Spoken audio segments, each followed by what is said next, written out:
Hey everyone, it's Tell the Truth Sports Radio. I'm your host, Ron Fitch, and I'll tell you the truth about what happened Sunday. I was wrong. I was right on a lot of predictions. I was wrong. I'll tell you where I was wrong. Jacksonville. Jacksonville did not follow through on my guarantee that they would beat the Chiefs. I thought the Chiefs could have been vulnerable, but they were vulnerable.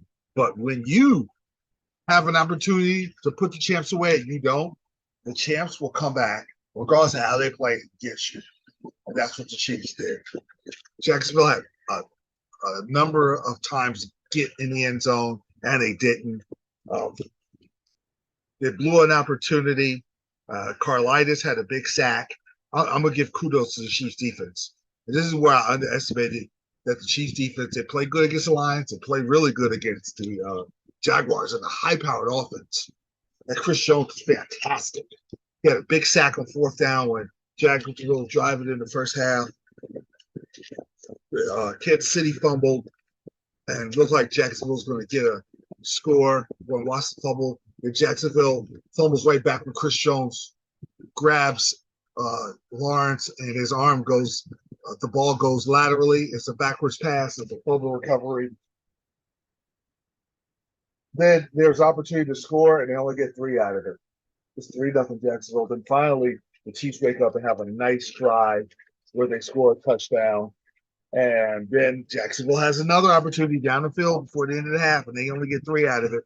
It's 7-6 Kansas City. After all the chances that Jacksonville had, especially at home, to really put a dent in the confidence of the Chiefs for that day, and they didn't. And you know what's what happened in the second half? You know exactly that the Chiefs are going to do what they're supposed to do and take advantage. And they drove and got the ball and went 81 yards. This was a nice, long 81-yard, 7-play drive. Mahomes to Kelsey. Kelsey was in a foul move. He kicks the ball in the stands. He was having skirmishes with all the Jacksonville players, but they were 14-6. And Jacksonville was shut down in the fourth quarter. And then they finally get a field goal after driving all the way to the Kansas City 4, and Zay Jones gets shut down. Pass defended. And I think the secondary is done really, really good. I got to give kudos to Watson, who's in the secondary, Jalen Watson and his boys in the secondary. They played really good. And Spagnuolo got the Chiefs playing really good defense. And then the Jaguars showed down for another field goal. So now it's 14-9. And another thing, this is my theory. When you're playing the champs, you can't play soccer. You can't just be kicking field goals, driving down the field all game long, and you're going to get beat. And that's what happened. And then the Kansas City ended up getting a 17-9 lead, and the Jaguars were driving, and I was wondering if they could score a fourth down. And Chris Jones had another big sack. It's 4th and long, and he couldn't complete the pass to Ridley. All right, 4-18. Kansas City has the ball at their own 16. Can the Jacksonville defense stop them? They couldn't. They ran 4. This is what I respect the heck out of Andy Reid and Mahomes. They ran the clock out. And a big play, Sky Moore 50-yard pass with 2 minutes left. Mahomes had a 14-yard scramble, which was key. He's a sneaky scrambler. He'll run when he has to. He's an efficient runner. He's not like Josh Allen, a dangerous, reckless runner, where he'll get flipped upside down like he did against the Raiders and the Buffaloes win. He's a smart runner, and they were able to take care of business and run out the clock, and that's what champs do. And the Chiefs, if they're going to beat the big dogs, if they're going to go and beat up, take care of the AFC and win and get back to the Super Bowl, and you got to go up against those big dogs. You got to go against the Cowboys or the Niners or the Eagles. You're going to have to play some defense because they're going to push and shove your offense around. There'll be times when Mahomes will shine, but they're going to be punching and beating Mahomes up and getting after him a little bit too. And your defense is going to have to hold those high-powered offenses of the Eagles, which they haven't showed it yet, but they could. The Eagles and the Cowboys and the Niners, if you get there. I think that Kadarius Toney had a good game. He's going to have to be better. Pacheco rushed the ball well, had 70 yards rushing. So I think that Kansas City going forward, that was a good win. They didn't have to win, but they didn't want to go 0-2. That was a good win by Kansas City. The contenders. I told you guys the Ravens were going to beat Cincinnati. Cincinnati has this aura of overconfidence. Even if you look at the quarterback, well, they could have sat Burrow for 2 games, rested his calf, because you don't want to aggravate it. He gets aggravated all year long. But they said, you know what? Even on a bad calf, he can win these games. There's an arrogance and overconfidence about these guys.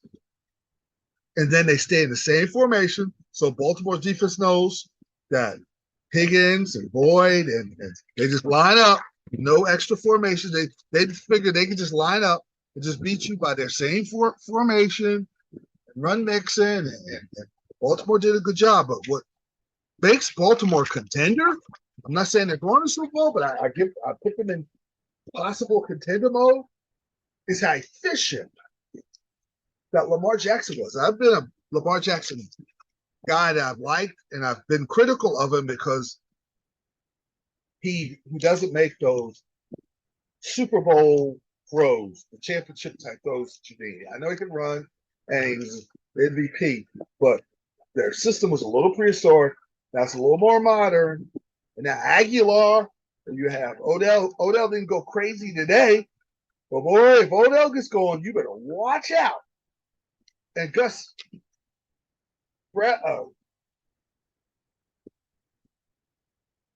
Edwards, Gus Edwards always runs hard in between tackles. When you get 62 yards out of Edwards, the Lamar Jackson will give you 54 yards. You might want him to run a little less, and then he'll give you 41. You're fine because look at Lamar Jackson's stats, and this is why they beat the Bengals. He was 24-33, 237 yards, 2 touchdowns, no interceptions, and 112.8 QBR rating. That's good. And I just like how he just looked like he had command. He had pocket presence that I haven't seen him ever. And he runs it, but the way they're running their offense is a lot more modern. It's a lot better. And Cincinnati was good team prepared. They made a comeback, but what really impressed me at the end, they have the ball. Cincinnati scores. They got momentum. They got the ball at the 25-yard line with 3:28 left, and they run the clock out. And you got to know, if it's 3rd and 3, have a spy for Lamar Jackson. He's probably going to run. He runs for 12 yards. It was it. And Baltimore is 2-0, and they won this without Humphreys, their best corner, their 2 best corners out. They're 2 linemen, start linemen out. So if Lamar Jackson stays healthy, which is an if, they're going to have a chance because they play pretty good defense, and you got Queen. And you got Requan Smith at the linebacker. You got your pretty stout. And the corners have to be healthy because you got to have Humphrey and you got to have your top corners if you're going to deal with the Miami Dolphins, with the Cheetah and Waddle and those guys. It's tight end Kraft, I believe that's his name, the tight end for the Miami Dolphins. We're going to get to the Dolphins.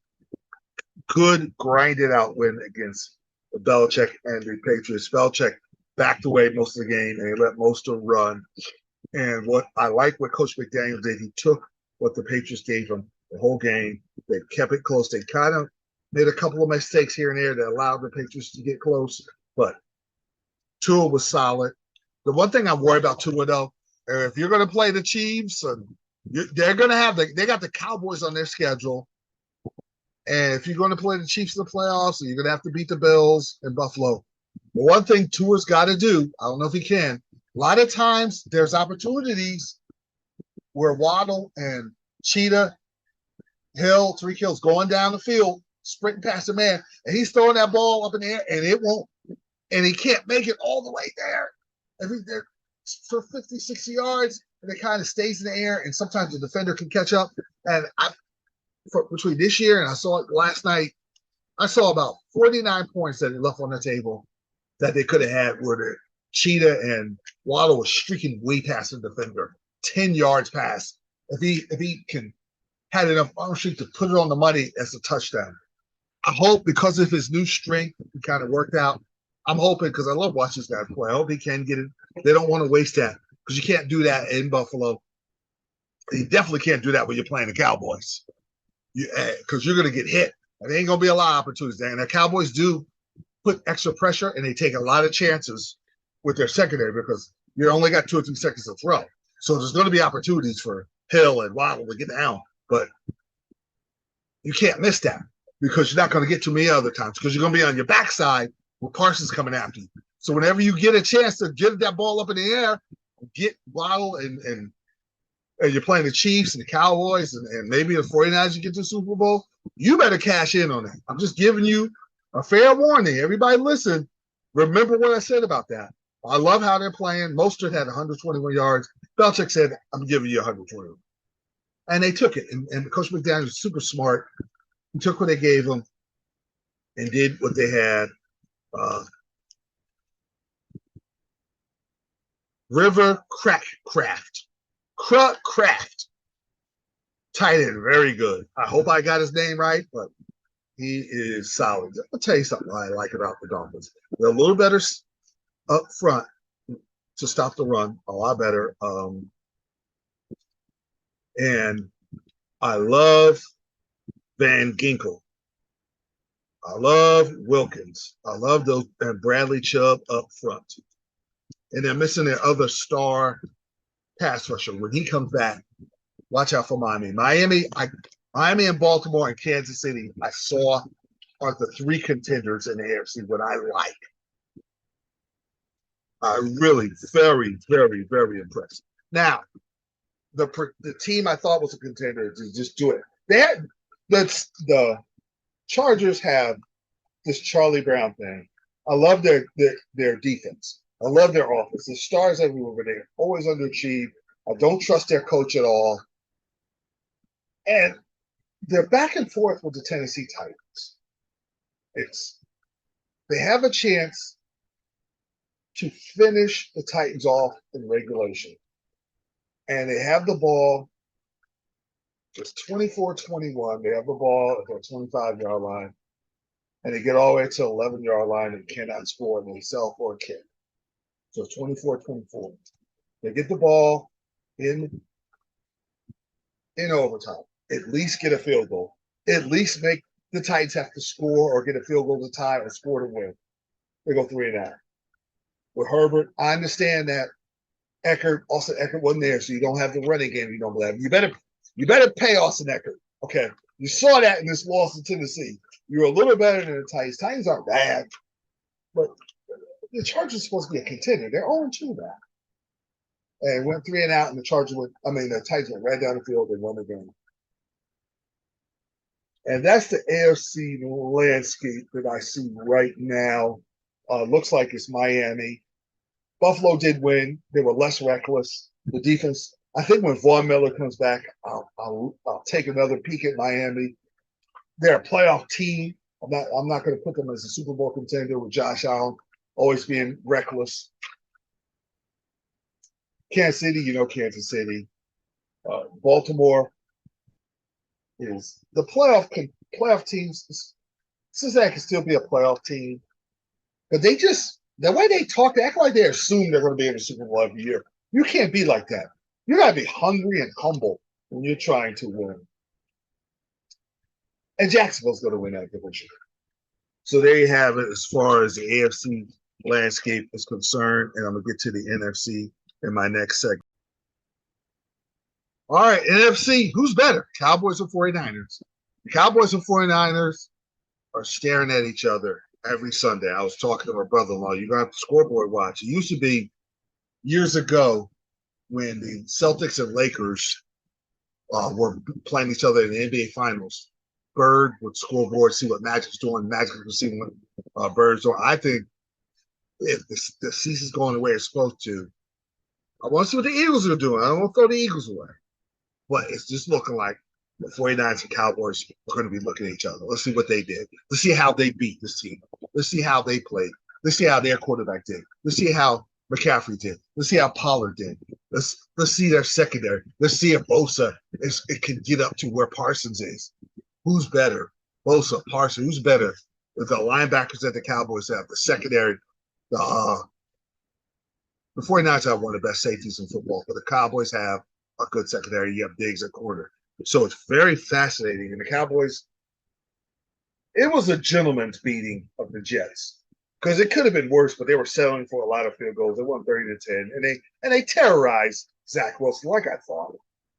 You know, he had that one kind of lucky touchdown to Wilson, who's spectacular. They didn't really run Hall. They ran Hall 4 times for 9 yards. They didn't have the patience. And Zach Wilson was 12 for 27. He was lucky to do that good. 38 QBR. That's a bad report card. That's a bad grade, 38%. 1 touchdown, 3 interceptions. They terrorized them. Dallas, and I'm going to get to the defense first and then the offense second, which making them a contender. That's how great Dallas is.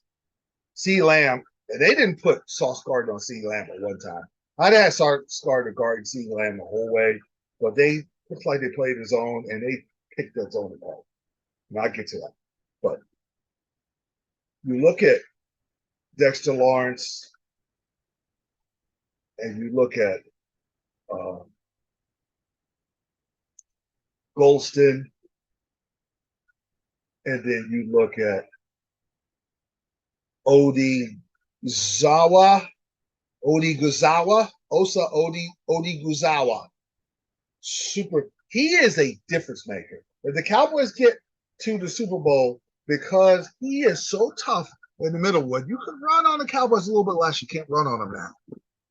So now you're forced to pass the ball, and now you've got to deal with Golston, and you got to deal with Armstrong, you got to deal with Dexter Lawrence, and you finally got to deal with Parsons. I'm to the point now.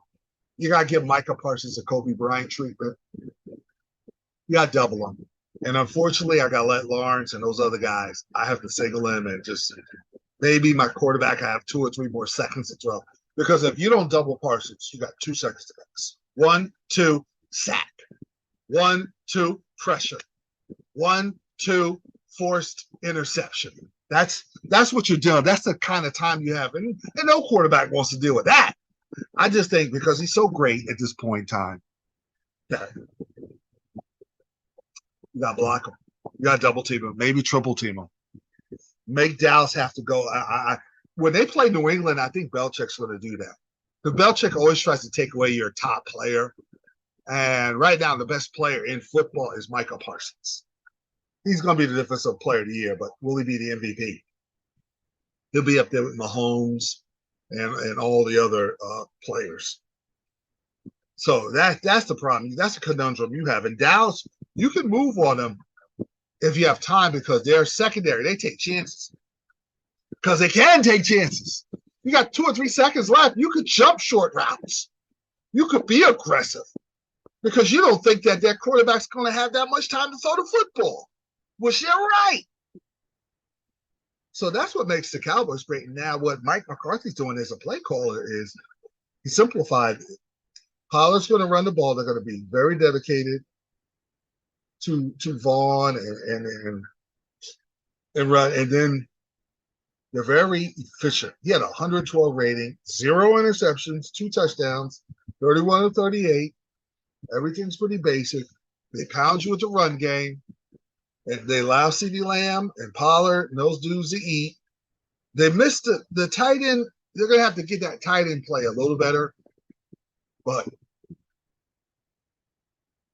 I just wonder if they have to play a team that forces you to run. Take the run away. And they game plan around Lamb. second guy. That's going to be key, especially when you're playing the 49ers, which has a superb defense. They're just as good as the Cowboys. Now, the Cowboys had to deal with the Jets and Giants.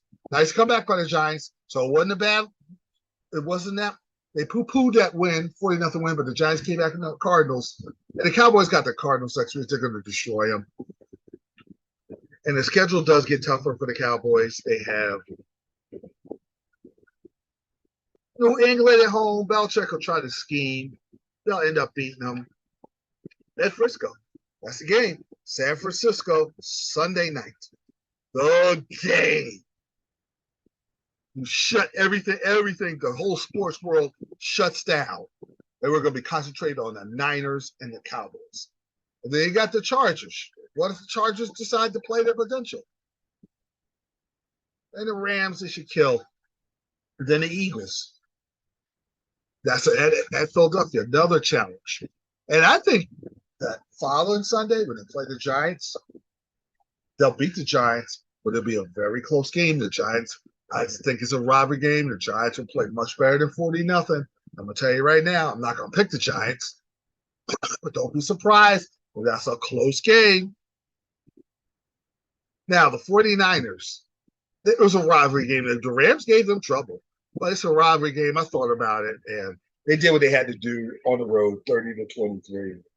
McCaffrey was fantastic. Brock Purdy is just going to give you sound, solid numbers, not a lot of interceptions, no touchdowns. He was 17-25. McCaffrey ran wild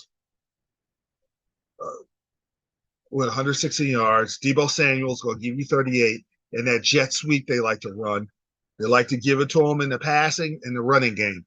So he has 63 yards passing, 38 yards running. Jennings, Ayuk didn't go crazy like he did last week, but you got to watch him. The Jennings is solid. George Kittle is great.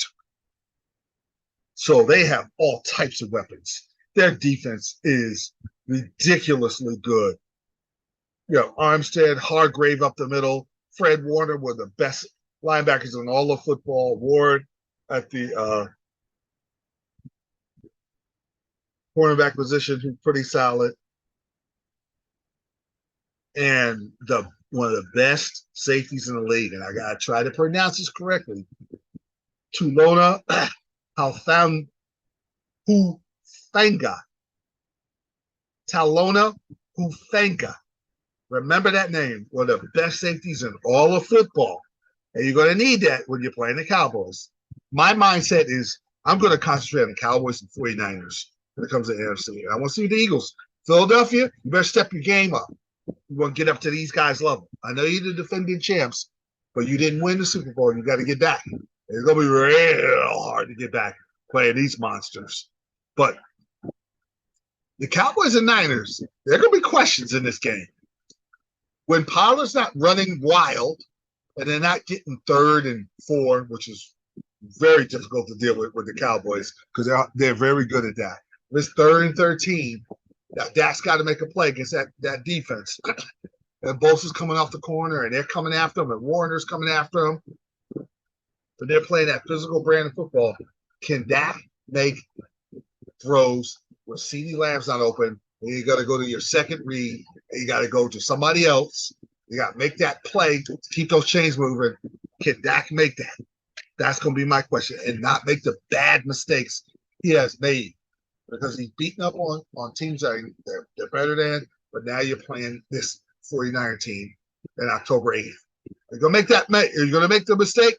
You're going to make a good read. You're going to do what you have to do and finally get over the hump. Can Dallas beat the 49ers? 49ers have beaten the Cowboys, I'd say, for the last 10 years. They beat them in Jerry's World, the playoffs. They beat them last year where I thought the Dallas was a little better. The 49ers didn't make the mistakes that the Cowboys made. So the Cowboy, and this is kind of fascinating when I deal with the Cowboys. Dealing with the fan base is interesting. You have overconfident Cowboy fans that get really goofy when they have a 2-0 when the season starts and go, oh, and then they get to loud and cocky and they get to making fun of everybody else's team and look at your team. And they kind of overdo it. Then you have the very knowledgeable Cowboy fans that are happy, you know. Then you have the Cowboy fans that are kind of okay. We'll wait and see because it's been the Cowboys have been good for the last 7 years. During this Dak regime, they've been in the playoffs. They just can't get over that mental hurdle. And it's a psychological mental hurdle that they have to get over to finally get to the NFC Championship game, let alone the Super Bowl. But you have a lot of older Cowboy fans that just can't wait to just get to the Super Bowl so I can make fun of everybody else's fan base and say, leave me alone. How you like me now? And they'll just go crazy and try to be unbearable. But there's some Cowboy fans to be thankful they finally got there. But their fan base is very fascinating. And then if they lose, they're just furious and mad at the coaches. There's a level of knowledge with some fans because people say all Cowboy fans. No, they're not. They're good, knowledgeable Cowboy fans. But there's also obnoxious Cowboy fans that deep down inside are insecure. Even if they're winning, they're insecure. If they're losing, they're really insecure. So, yeah, it's a fascinating fan base. And the 49ers and Cowboys really dislike each other right now. Now, the 49ers, what about them? What about the 49ers? What about Brock Purdy? What if Michael Parsons gets up in Brock Purdy and starts making mistakes he's never made? He doesn't make a lot. What if McCaffrey gets punched in the mouth when he can run for 10 or 20 yards? And now Brock Purdy's got to win this game. No longer are you the guy just managing everything. You got to be the dude. You got to be the dude on the line. Is Brock Purdy that dude? We'll find out. Because when they play, it's going to be Dak and Brock because, super talented teams on both sides of the ball. These are the most talented teams in football, Dallas and the Niners. And I can't wait to see it because it'll give me answers. But even if the Cowboys beat the 49ers in the regular season, they got to go do it again in the playoffs. And even if the Niners beat the Cowboys again, they got to go prove it again in the playoffs. So I'm fascinated by that. Before I go out, I was really ticked off. I picked the Lions. I was really ticked off that the Lions lost. They unveiled Barry Sanders' statue. And they had the blue mask and the fans. They're excited. And Seattle's good. They probably could be a wild card team. But what ticked me off is you didn't play any defense. You played all out against the Chiefs. And and the offense was good, but you didn't play any defense against the Seahawks. The Lions come all the way back and tie the game. They did overtime, at least home to 3. And Seattle and Geno Smith went up and down the field with ease and scored a game-winning touchdown to ruin that home debut. Geno Smith 32 of 41 with 328 yards and 2 touchdowns. Oh, boy. I feel bad for them. Yeah, I was wrong, but I feel bad for the Detroit fans who are so excited. And just, Detroit's going to win the division. Don't get me wrong. But it's just a home opener. That was messy. Coach Prime versus Colorado State. And the whole college football world was descended upon Boulder, Colorado. You had the Stars, Rock, and Lil Wayne, and everyone there. I mean, and they were going to put out a show, but Colorado came to play. Colorado State, both teams put out a good show. But Colorado, once Shiloh Sanders intercepted Braylon Nicolosi's pass for 80-yard touchdown. I said, Colorado's going to blow them out. They came right back. They came to play. And Torrey Horton, normally a receiver, catches a backward lateral. Those are to Dylan Hooker, who had a fantastic game. He's an NFL tight end. That's what he looks like. For a touchdown. And then they get a fumble recovery, 14-7. Then one of the dirtiest plays I've seen in a long time, where Travis Hunter gets hit very late. And it looks like the sternum, his liver, he had liver lacerations. He's out for a couple of weeks.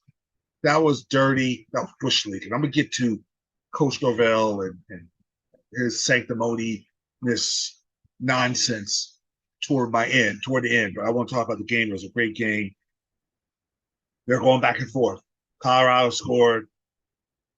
Uh, Colorado State would score. Then Colorado would score.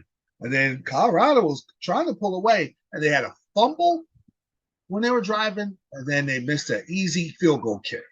They could have went up 2 scores, and they didn't. And then they ended up 28-17. They stopped the Buffaloes. So they hold the 3. So it's 28-20. They kicked the ball deep. And everybody knows the 98-yard drive that Sanders performed. It was fantastic. He did so well. He had time out to spare. It was just one great play after the other. But the bad play for Colorado State, if you're Colorado State, you're heartbroken. You're going to remember the pass to Jimmy Horn for 45 yards. You can't. When it's the 2-minute drill and they're desperate to try to get a touchdown, if you're the safeties and quarterbacks, you got to go you got to be deeper than the deepest receiver. You got to make sure everything's underneath. And they gave up that long pass. That was idiotic.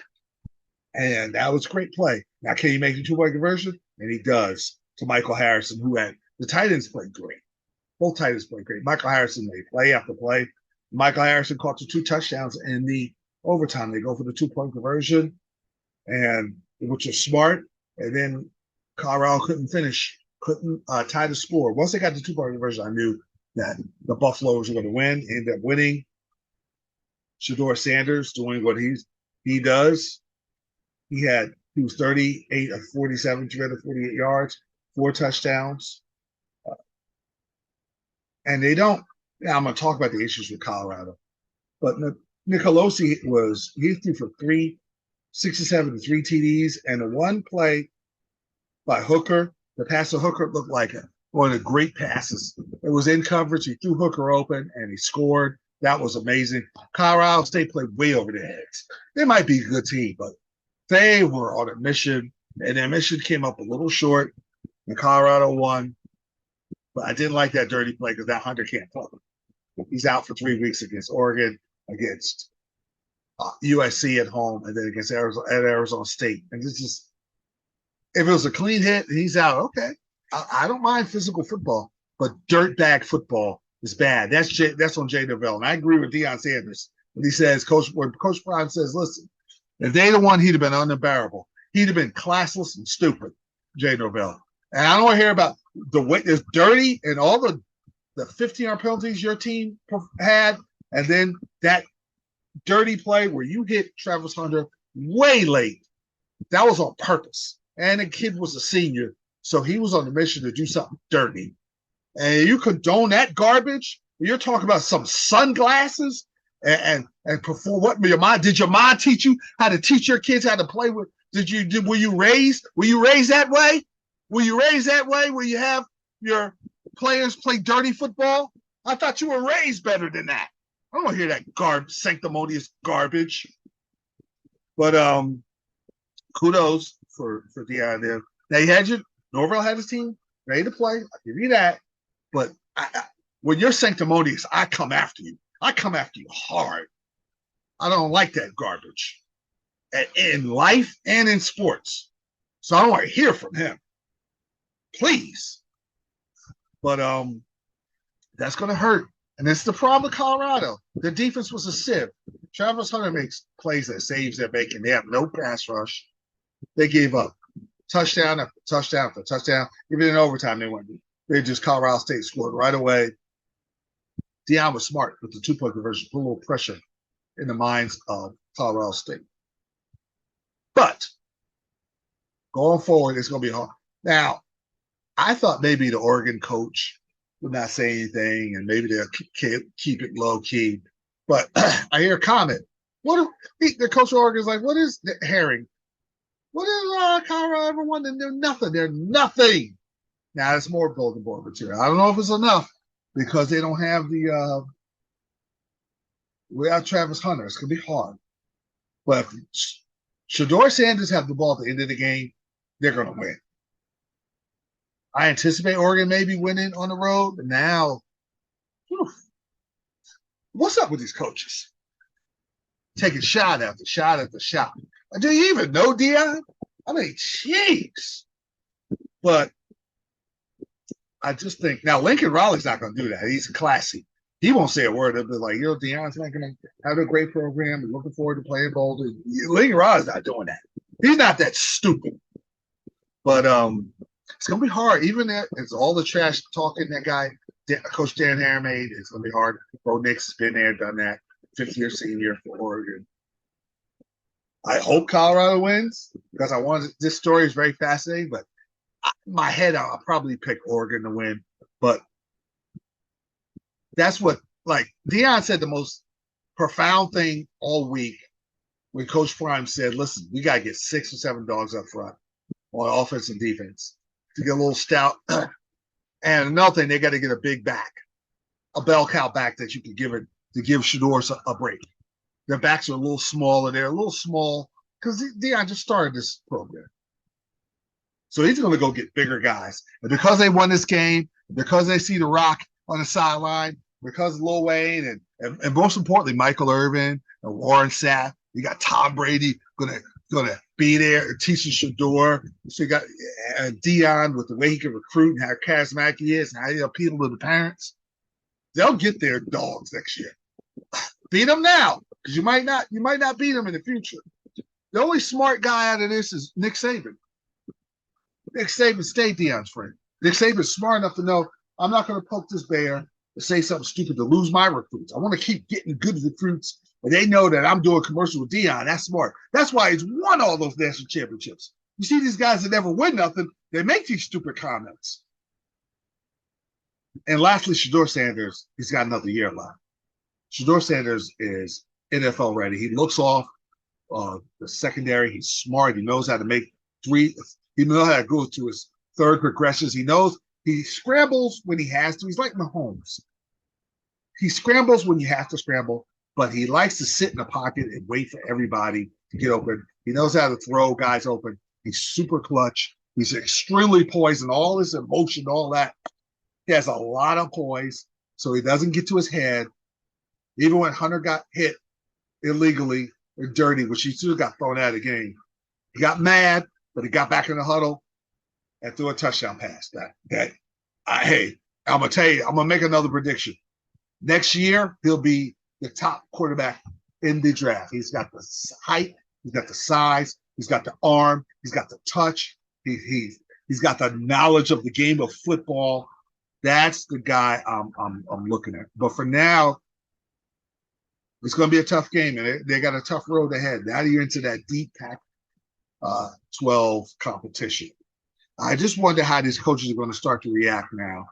But if I'm Deion, I want to slow it down a little bit on the gazillion celebrities, and we're going to get to focus on football. I'm not saying don't have them there, but this week was kind of big. But now you got to be so zone focused on playing these. The Pac-12 is the best conference in all of college football. So you got to be zone focused, and you don't have Travis Hunter. You got to just whatever defensive scheme or whatever defense you're going to have to play, you're going to have to make some plays. And Shador's going to have to be Heisman great for them to get through this stretch.